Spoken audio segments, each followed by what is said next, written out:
అందరికీ నమస్కారం. ఈ వీడియోలో శ్రీలలితోపాఖ్యానంలోని భండాసుర వృత్తాంతం అనే అంశం గురించి తెలుసుకుందాం. శ్రీ మహాగణాధిపతియే నమః.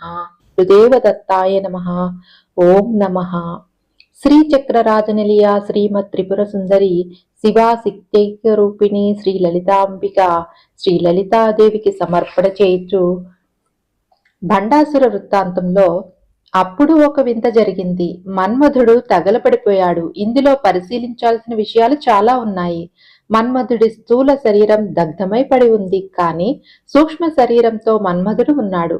మళ్ళీ ఆయనకి ఏదో శరీరం వచ్చే వరకు ఆయన ఉండాల్సిందే. ఈ స్థూల దేహంలో అంతకాలం మన్మథ భావం వ్యాపించిపోయింది. ఇప్పుడది పూర్తిగా దగ్ధమై బూడిదైపోయింది. అహంకారంతో వచ్చిన మన్మథ దేహం శివుడి కంటి మంటల్లో కాలిపోయింది. ఆ బూడిద కుప్ప అక్కడ పడి ఉంది. శివుని గణాలలో చిత్రకర్మ అని ఒక ప్రముఖుడు ఉన్నాడు. చిత్రకర్మ, చిత్రం అంటే ఆశ్చర్యం, ఆశ్చర్యమైన పనులు చేసేవాడు. ఆయన తిన్నగా వచ్చి ఈ బూడిద అంతటినీ కలిపి ఒక బొమ్మగా చేశాడు. ఆయన సామాన్యుడు కాడు, ప్రమద గణాలలో ఒకడు. ప్రమదులు ప్రపంచమంతా వ్యాపించి ఉంటారు. మథనం అంటే మనం మజ్జిగను చిలికి వెన్న తీసి నెయ్యి చేస్తాం. మజ్జిగని మథనం చేస్తే వెన్న ఆవిర్భవించింది, మార్పు జరిగిందని అర్థం. మథనం అంటే మార్పు. ఎలాంటి మార్పు అంటే ప్రమథనం, అద్భుతమైన మార్పు చేస్తారు. సృష్టి అంతా దీనితోనే నడుస్తోంది. వస్తువు ఉన్నట్టు ఉంటే ఏం లాభం లేదు, అది మళ్లీ పరిణమించాలి. ఈ నిరంతరం పరిణామం జగత్తులో చేసే శివశక్తే ప్రథమ శక్తి. అలాంటి ప్రమథులలో చిత్రకర్మ ఒకడు కనుక ఆయన బూడిదలోంచి కూడా తయారు చేశాడు. చేయగలిగే శక్తి ఉంటే బూడిదలోంచి కూడా జీవితాన్ని తీసుకురావచ్చని ఒక విజ్ఞానాన్ని ఆవిష్కరించారు. ఆయన ప్రబంధుడు కనుక ఆ బూడిదను బొమ్మగా తయారు చేసి తన శక్తితో దానికి ప్రాణం పోసి ఆ బొమ్మని వికృతాకారంగా తయారు చేశాడు. శక్తిని ఇచ్చాడు. ఆ రూపంలో వెంటనే ఒక కదలిక ప్రారంభమైంది. చిత్రకర్మ చాలా ఆనందపడి వాడితో నీకు నేను కొన్ని శక్తులు ఇస్తున్నానని వాడికి కూడా రుద్రమంత్రాలను ఉపదేశించి జపతపాదులు చేయమన్నాడు. వాడికి తపస్సు చేయగానే చాలా శక్తులు వచ్చాయి. ఇదంతా బ్రహ్మదేవుడు చూసి ఆశ్చర్యపోతున్నాడు. ఒక దుమ్ము ధూళి అంతా కలిసిపోయి రాక్షసుడిగా మారడం, వాడు తపస్సు చేసి ఇంత ప్రతాపవంతుడై బలవంతుడవ్వడమేంటి అనుకుని ఏతచ్చుత్వాతు చరితం ధాతా బండితి బండితి యదువాచ తతో నామ్నా భండో లోకేషు కద్యతే.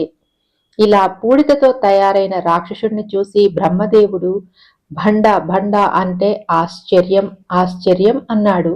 దీనికి చీదరింపు అనే అర్థం ఉంది. అది చిత్రకర్మ చూసి బ్రహ్మగారితో అలా అన్నారు కనుక వీడి పేరు భండాసురుడని అన్నాడు. వాడి పేరు భండాసురుడు అంటే ఆశ్చర్యకరమైన రాక్షసుడు. ఇతర రాక్షసులందరికంటే వీడికి కొంత ప్రత్యేకత ఉంది. భండ అనే దానికి తెలుగులో చూస్తే బండ. బండ అంటే మొద్దుబారితనం అని అర్థం. చీదరించుకోగలిగిన దుర్గుణాల కుప్ప భండాసురుడు. పోసిన తమోగుణం, రజోగుణం కరడుగట్టుకుపోతే బండతనమే. వాడిలాగే ఉంటే పర్వాలేదు, కానీ వాడికి కూడా తపస్సు ఒకటి ఉంది. అది తామసిక తపస్సు. వాడు శివభక్తుడే, వీడు శివభక్తుడే. అంటే వాడు తామసి, వీడు సాత్వికి, అంతే తేడా. సాత్వికమైన భక్తి తపస్సు మోక్షాన్ని ఇస్తాయి. తామసికమైన భక్తి వాడికి అప్పటికి సుఖంలా కనిపించిన ప్రపంచానికి ప్రమాదం, తరువాత వాడికి ప్రమాదం.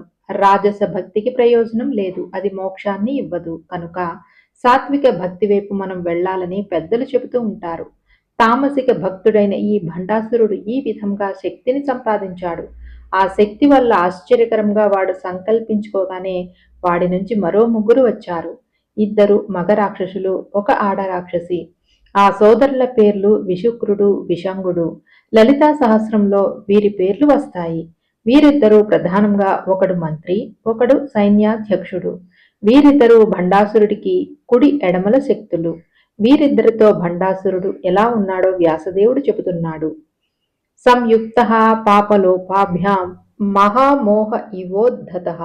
మోహం అంటే అజ్ఞానం. అజ్ఞాన రూపమైన మోహానికి పాపం, లోభం రెండూ జతకలిస్తే ఎలా ఉంటుందో భండాసురుడు వాళ్ళిద్దరు తమ్ముళ్ళు అలా ఉన్నారని చెబుతున్నారు. మోహం అంటే పాపం, లోభం రెండూ ఉంటాయి. భండాసురుడంటూ ఉంటే విశుక్రుడు, విషంగుడు ఉంటారు. వచ్చిన వస్తువు నాదేనని దాచుకోవాలని తాపత్రయం లోభం. అది ఇంకొకరి దగ్గరికి వెళ్లకుండా ఉండడానికి లేదా వాడిని కూడా తనదిగా చేసుకోవడానికి చేసేవి పాపాలు. పాపము, లోభము మోహానికి అన్నదమ్ములు. ఎంత అద్భుతమైన ప్రతీకవాదాన్ని అందిస్తున్నారో గమనించాలి. మహామోహము అనే మాటకి ఆధ్యాత్మిక పరిభాషలో అవిద్య అని అర్థం. అవిద్య అనే రోగక్రిమి ఉంటే పాపలోభాది జబ్బులు వస్తాయి. ఆ రోగం వస్తే ఏదో ఒక జన్మ ఎత్తుతూనే ఉండాలి. ఆ రోగరూపుడే భండాసురుడు. వాణ్ణి చంపాలి అంటే అవిద్య నాశనం కావాలి. ఈ కథనంతా ఆధ్యాత్మిక సాధనాపరంగా అన్వయించుకోవాలి. కథాపరంగా ఆనందించాలి. ధర్మపరంగా స్వీకరించాలి. ఒకేసారి ఈ మూడింటిని చేస్తూ ఉండాలి. అమ్మవారి ఉపాసన భండాసుర సంహారం కోసమే. అప్పుడు భండాసురుడు చచ్చాడంటే ఇప్పుడు మనలో బ్రతికి ఉన్నాడు. ఒక్క భండాసురుడేనా అని లోపలకు చూస్తే ఎందరో రాక్షసులు కనిపిస్తారు. కరుడుగట్టిన రజోగుణ తమోగుణ వికారుడైన భండాసురుణ్ణి చంపమ్మా, వాణ్ణి చంపితే గాని నాకు మోక్షం రాదు, నువ్వే తల్లి దిక్కు అనుకోవాలి. ప్రతివారు భండాసుర సంహారం కోసం ఉపాసన చేయాలి. ఆ భండాసురుడికి ఎన్నెన్ని రకాల అజ్ఞాన శక్తులు ఉంటాయో వాటినన్నిటినీ సంహరించటానికి అఖండాత్మ శక్తి స్వరూపిణి అయిన జగదంబిక నుంచి ఎన్నెన్ని శక్తులు వస్తున్నాయో పరిశీలించాలి. ఆవిడ నుంచి వస్తున్న ప్రతి శక్తికి నమస్కారం చేస్తే ఆ శక్తి శ్రవణ ధ్యానాదుల ద్వారా మన లోపలికి ప్రవేశించి మన లోపల ఉన్న భండాసురుడి సైన్యాన్ని నాశనం చేసి మనల్ని రక్షించాలి. భండాసురుడు రాగానే రాక్షసులందరికీ పండుగ జరిగింది. ఇప్పటి వరకు వారందరికీ సరి అయిన వాడు దొరకలేదు. ఇప్పుడు వారంతా శుక్రాచార్యుని తీసుకుని వచ్చారు. రాక్షసులందరికీ గురువు శుక్రాచార్యుడు.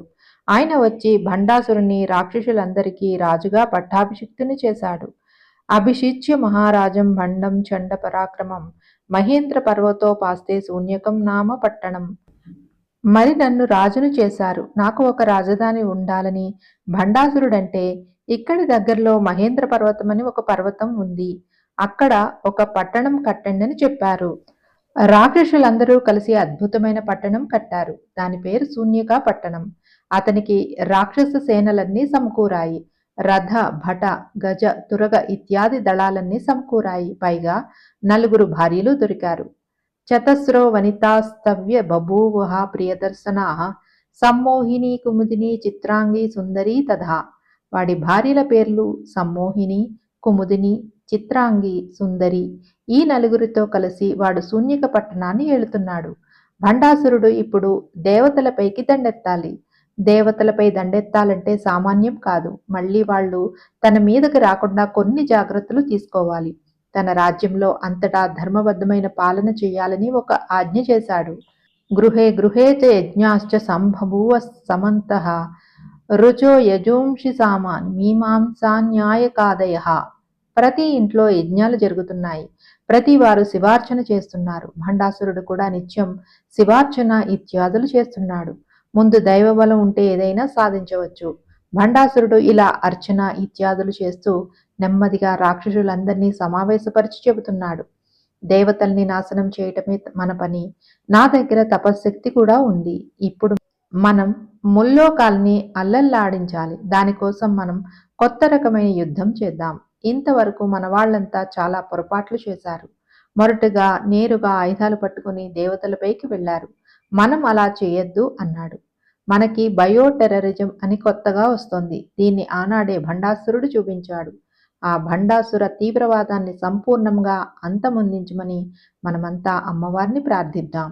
అందర్నీ సమావేశపరిచి తన 2 తమ్ములైన విశుక్రుని, విషంగుని పిలిచాడు. మనమేం చేయాలంటే కనబడకుండా వాయు రూపంలో వెళ్ళి ప్రతి వారి ఊపిరిలోకి ప్రవేశించి లోపలికి వెళదాం. వారి లోపలికి వెళ్ళి వారిలో ఉన్న రసశక్తి తీసేద్దాం. రసశక్తి ప్రాణశక్తికి ఆధారం. ప్రాణశక్తి ఇంద్రియ శక్తులకి ఆధారం. దానివల్ల శరీరం పనిచేస్తుంది. కనుక రసం గాని తీసేస్తే నీరసం అవుతారు. ఇలా ప్రతి వారిలో రసం లాగేస్తూ ఉంటే వారు ఎండిపోతారు, బలహీనులైపోతారు.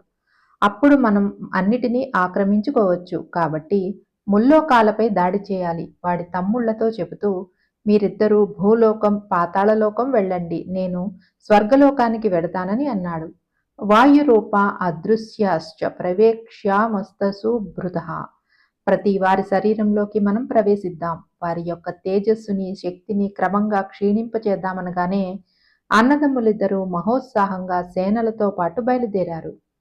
అధతే సోదరా సర్వే లోకా నాశన తత్పరా సహస్రాక్షౌహిణీయుక్త ఏకైకం ప్రోత్థితాస్తదా. వారంతా వేల కొలది అక్షౌహిణి అసురసేనలతో బయలుదేరారు. అందరూ ఇలాంటి కపట విద్యా ప్రవీణులే. స్వర్గలోకాన్ని కొట్టడం మహాకష్టం కనుక ముందుగా భండాసురుడు అక్కడికి వెళ్ళాడు. బభూవు రతి సంక్షోభ తుములీకృత చేతసాం అవిష్యమరుతాం చిత్తం శోషయామాస తద్రసం. వారందరి ఊపిరిలోంచి లోపలికి ప్రవేశించి వాళ్ల చిత్తంలోకి చేరి వారిని నెమ్మదిగా శుష్కింపచేయటం ప్రారంభించాడు. దానితో అందరూ నీరసులైపోయారు. రసశక్తి ఉంటేనే మనస్సు పనిచేస్తుంది. రసం క్షీణిస్తే అన్నీ పోతాయి. రసం క్షీణిస్తే అద్భుతమైన రసవంతమైన వస్తువుల్ని ఆస్వాదించలేని లక్షణం వస్తుంది. రసజ్ఞత లేకపోవడం కూడా దుర్లక్షణమే.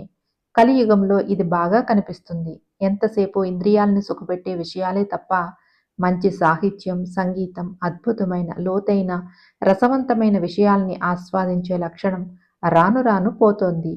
పిల్లల్ని కూడా డబ్బు తయారు చేసే యంత్రంలా తయారు చేయడానికి సాయశక్తులా కృషి చేస్తున్నారు. దానితో శరీరాన్ని సుఖపెట్టడమే జీవితం అని చెబుతున్నారు. దానివల్ల హృదయం అని ఒకటి ఉంటుందని, దానికి ప్రాణమని, ఆ ప్రాణానికి రసమని ఒకటి ఉంటుందని మర్చిపోతున్నారు. భండాసుర సంస్కృతి ఎంత వ్యాపిస్తోందో కనబడుతోంది.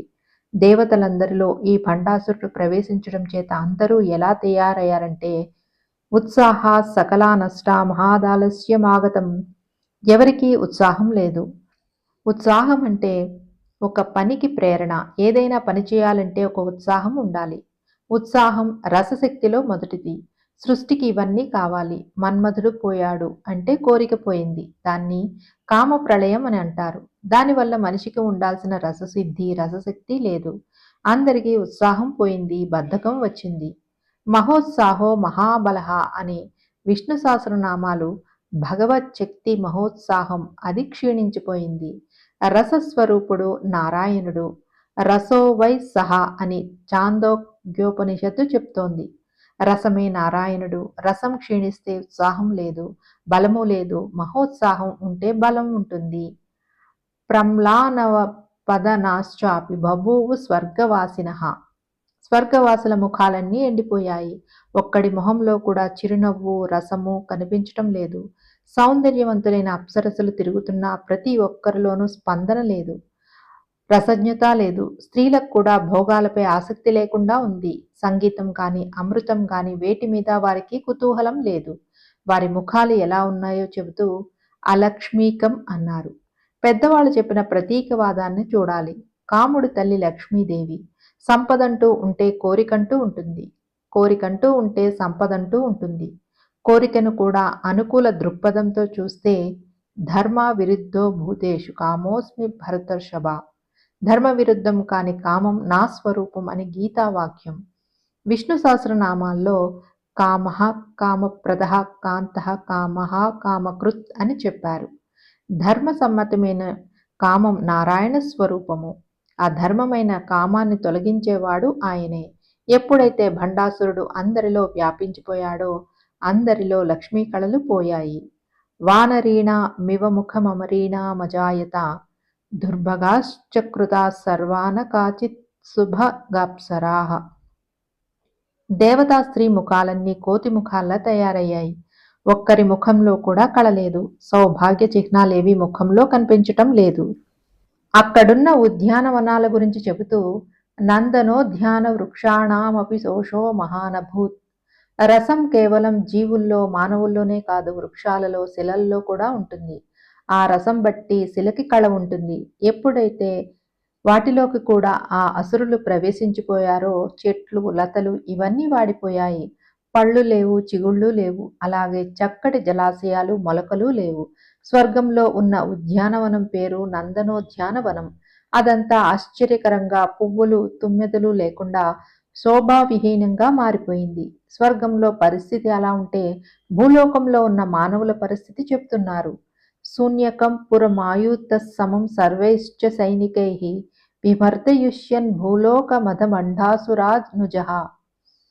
శూన్యకం నుంచి బయలుదేరి భండాసురుడి సోదరుడు విజయకుడు భూలోకానికి వచ్చాడు. వీడు మొత్తంగా భూమిలో ప్రవేశించగానే ఇక్కడ ఇంచుమించు అదే పరిస్థితి. అన్యోన్యంగా ఉండాల్సిన అనురాగం పోయింది. నీరస స్థితి ఉంటే ఇవన్నీ వస్తాయి. ఎప్పుడైతే రసం పోయిందో ఒకరంటే ఒకరికి పడని స్థితి, విముఖత వచ్చింది. ప్రేమ అనేది దెబ్బతిన్నది. మానవ సంబంధాలన్నీ చెల్లాచెదురైపోయాయి. భర్త అంటే భార్యకి, భార్య అంటే భర్తకి విముఖత ఏర్పడి క్రమంగా అది ఇంకా విస్తరించి గురువులకి, శిష్యులకి ఇలా అన్ని సంబంధాలు చెల్లాచెదురైపోయాయి. ఇవన్నీ బాగుపడాలంటే అమ్మవారు రావాలి. నరాగః క్వాపి కస్యాపి నచ సౌహార్దభాషితం. ఒకరితో ఒకరు ప్రేమగా మాట్లాడుకోవటం లేదు. విశుక్రుడు చేస్తున్న పని వల్ల. స్మితపూర్వ సమాచారణావర్తిష్యతి కస్యచిత్ దౌర్ముఖ్యమజని స్త్రీణాం పుంసాం చైవాలసాత్మనాం. ఒక్కడు కూడా నవ్వుతూ మాట్లాడటం లేదు. దుర్ముఖం అంటే చూడాలనిపించే లక్షణం వాడి ముఖంలో ఉండటం లేదు. సంపదల మీద కోరికలు పోయాయి. కోరిక ఉన్నా లేకపోయినా ప్రమాదమే. ఇప్పుడు భండాసుర లక్షణాన్ని వైరాగ్య లక్షణాలుగా చూపించేవారు చాలామంది మనకి కనిపిస్తారు. ఒకరంటే ఒకరికి పడదు. ఏమైనా అంటే నాకు ఎవరి మీద మమకారం లేదండి అంటారు. 3 పూట్ల తిండి పెడుతూ ఉంటే ఈ మాట వస్తూ ఉంటుంది. ఆ తిండి ఆపితే ఎవరు పెడతాడా అని మమకారం అప్పుడొస్తుంది. ఒకరి పట్ల ఒకరికి ధర్మబద్ధమైన మమకారం లేకపోవడం ద్రోహం. ప్రపంచానికి అది చాలా ప్రమాదం. వైరాగ్యం కూడా వికారంగా ఉండే యుగం పేరే కలియుగం. మన పెద్దవాళ్ళు జ్ఞాన వైరాగ్యాలు అన్నారు కానీ వైరాగ్య జ్ఞానాలు అనలేదు. జ్ఞానంతో కూడిన వైరాగ్యం వేరు. జ్ఞానంతో కూడిన వైరాగ్యంలో సృష్టి మీద ప్రేమ ఉంటుంది. మోహం పోతుందేమో కానీ ప్రేమ ఉంటుంది. ఈ రెండిటికి చాలా తేడా ఉంది. ప్రేమ రూప ప్రియంకరి అని అమ్మవారికి పేరు. సృష్టిలో ఒక గొప్ప సిద్ధాంతం వెనకాల కూడా ఒక భయంకరమైన విపరీత కోణం ఉంటుంది. దాన్ని జాగ్రత్తగా ఆలోచించాలి. ఏముంది ఈ జీవితంలో అని పనికిరాని వేదాంతం మన సంస్కృతి చెప్పలేదు. రసవంతంగా బ్రతకాలని చెప్పింది. ఇది అర్థం చేసుకోలేక ఆధ్యాత్మికవాదం అనే పేరుతో ఒక నీరసవాదం తయారవుతుంది. దీని నుండి బయటపడాలి. ఈ రాక్షసులు ఆ మానవ సంబంధాలని చెల్లాచెదురు చేస్తున్నారు. మళ్ళీ ఆరోగ్యవంతమైన మానవ సంబంధాలు ఏర్పడితేనే ధర్మం ప్రతిష్ఠితం అవుతుంది. ధర్మం ఉంటేనే లోకం ఉంటుంది. చక్కని ధర్మం, చక్కని కర్మ ఉంటేనే చిత్తశుద్ధి ఏర్పడుతుంది. చిత్తశుద్ధి ఏర్పడితేనే జ్ఞానం. వీటన్నిటికీ ఒకదానికొకటి ఆంతరంగికమైన సంబంధం ఉంది. భూలోకంలో ఉన్న ఇళ్లల్లో ఈ రాక్షసుల పని వల్ల అన్ని చోట్ల మొత్తం కళలన్నీ పోయాయి. పరస్పరమైన అనురాగాలు లేకపోతే కలహాలు ఉంటాయి. కలహం ఎక్కడుంటే జ్యేష్ఠాదేవి అక్కడుంటుంది. పరస్పరం పడని మనుషులు ఒక చూరు క్రింద బ్రతికితే అక్కడ అలక్ష్మి వచ్చి కూర్చుంటుంది. అలక్ష్మీహ కలహాధార అని చెప్పారు. అలక్ష్మి అంటే దరిద్రం. అలక్ష్మి చాలా రూపాలు. ఈ విధంగా భూలోకంలో ఉన్న గృహాలన్నీ ఎలా అయ్యాయో చెబుతూ ఇళ్ల మీద శ్రద్ధ లేదన్నారు. దానివల్ల ఇళ్లు పాడైపోయాయి. ఇళ్లల్లో మొలవరాని మొక్కలు మొలుస్తున్నాయి. విషవృక్షాలు మొలుస్తున్నాయి. ఎక్కడ పడితే అక్కడ గడ్డి మొలిచిపోతుంది.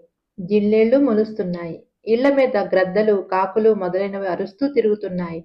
పైగా తిండి తిందామా అంటే అన్నపుష్టి పోయింది. ఇప్పుడు మనం చూస్తే ఇలాంటివన్నీ నేడు కనిపిస్తున్నాయి. వేటిలోనూ రసము ఉండదు. ఈ యుగంలోనే వీటిని మనం చూస్తున్నాం. కృత్రిమ పద్ధతుల్లో పండించే నేటి పంటలకు కూడా రసం లేదు. ఇప్పుడు మనం చూస్తున్నది కొన్ని లక్షల సంవత్సరాల క్రితం భండాసురుడు చేసి చూపించారు. ఇలాంటి వైపరీత్యాలు కాలంలో ఎన్నో మార్లు జరిగాయి. ఆ జరిగిన వాటిల్లోంచి పాఠాలు నేర్చుకుంటే ఇప్పుడైనా బాగుపడే అవకాశం ఉంటుందని దాన్ని ఇక్కడ వివరిస్తున్నారు. భూలోకంలో ఉన్న సస్యాలన్నీ నష్టమైపోతున్నాయి. ఉద్యానవనాలు నీరసపడిపోతున్నాయి. పద్మాలు వికసించడం లేదు. కొలనులన్నీ పాచిపట్టి పాడైపోయి ఉన్నాయి. ఎక్కడ పడితే అక్కడ జల, వాయు, భూమి మొదలైనవన్నీ కాలుష్యంతో ఉన్నాయి. భుక్తం న పోషకం తేషామన్నాధ్యజని దేహినాం. అన్నానికి పోషకత్వం పోతోంది. అలాంటి పోషక విలువలు లేని ఆహారాన్ని చూస్తూ ఉంటేనే రుచించడం లేదు.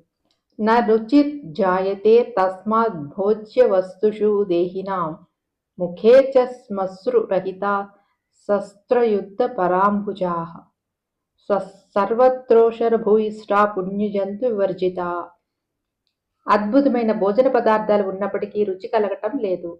అందరి ముఖాలు పాలిపోయి కనిపిస్తున్నాయి. పురుషుల ముఖాల్లో గడ్డాలు మీసాలు లేవు. శౌర్యం పోయి యుద్ధ భీరువులైపోయారు. భూమి అంతా బీడుగా మారిపోతోంది.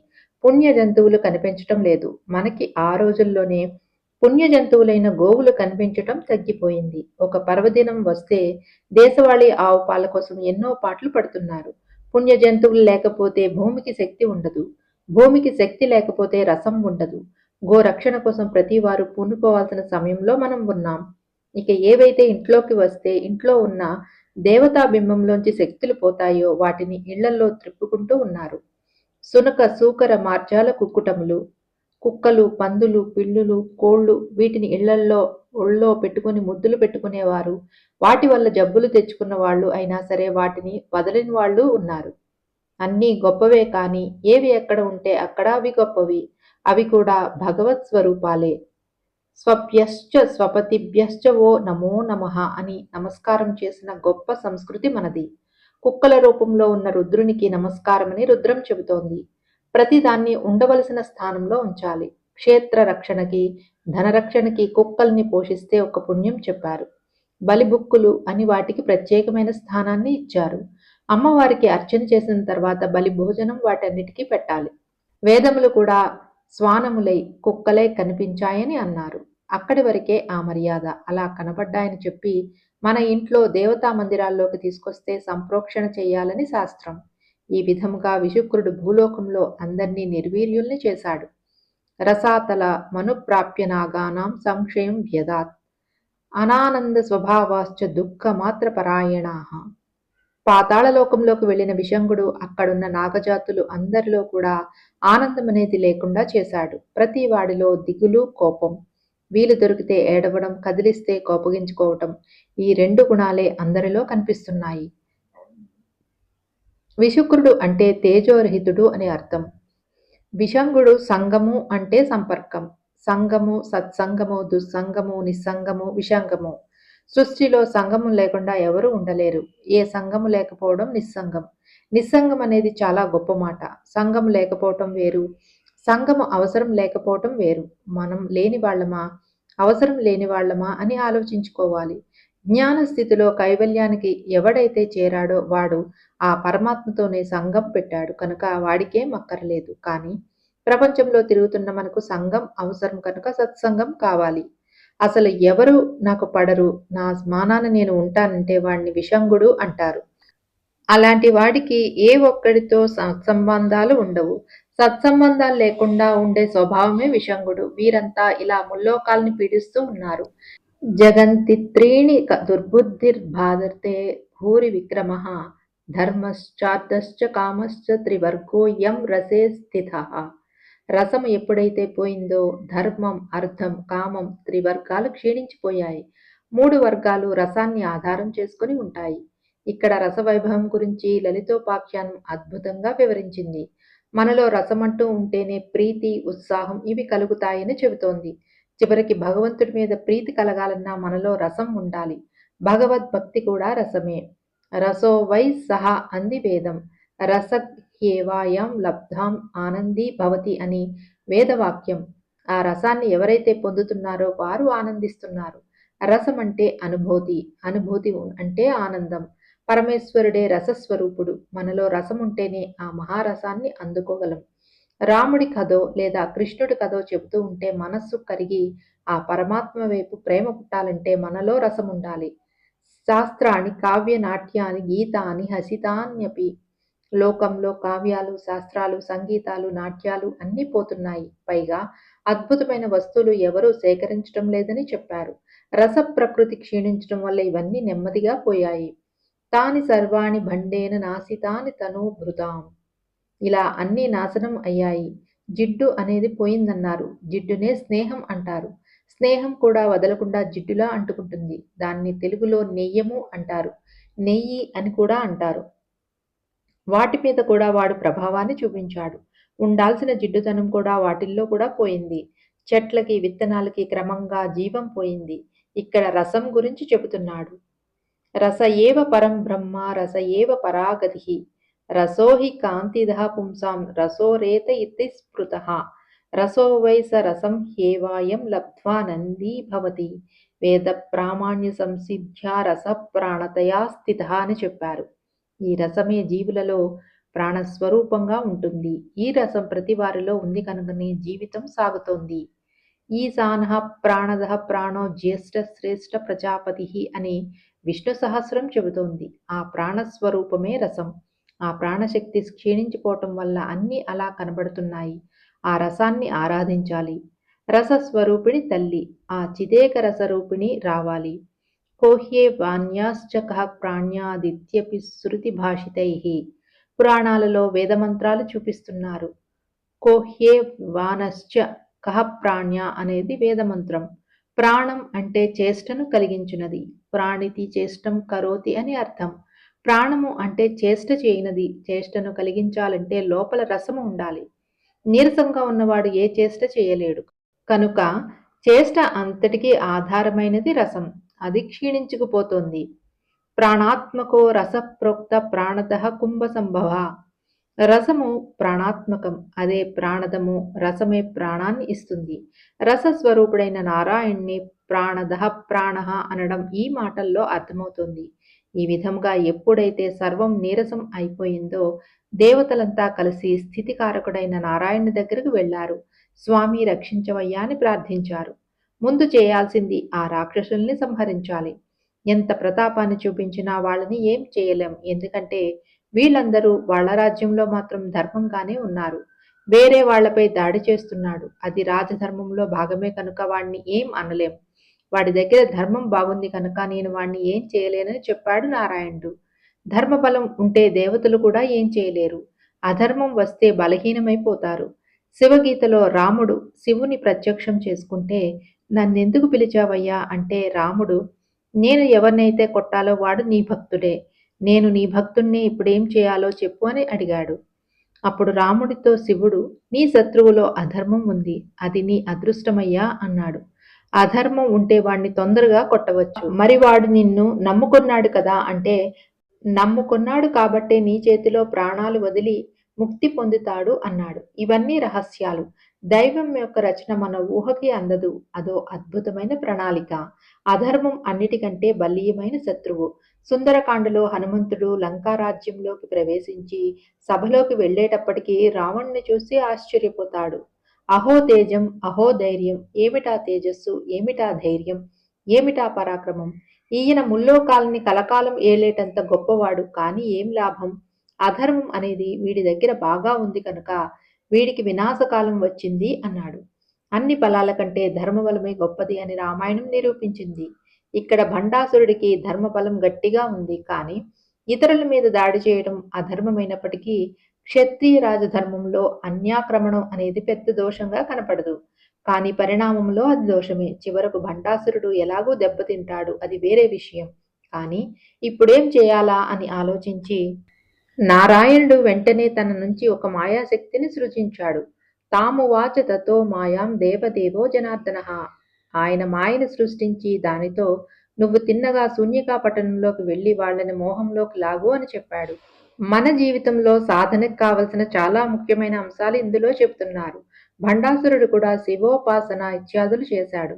అవిద్యతో కూడిన జీవులు కూడా భగవదుపాసన చేస్తాడు. ఎందుకంటే ఇహంలో సుఖం ఉండాలి, నాకు అన్నీ బాగుండాలని చేస్తాడు. మనలోనే వాడు ఉన్నాడు. అలాంటి వాళ్ళకి ఇలాంటి స్థితి ఏర్పడుతుంది. నారాయణుడు పంపించిన మోహిని బయలుదేరింది.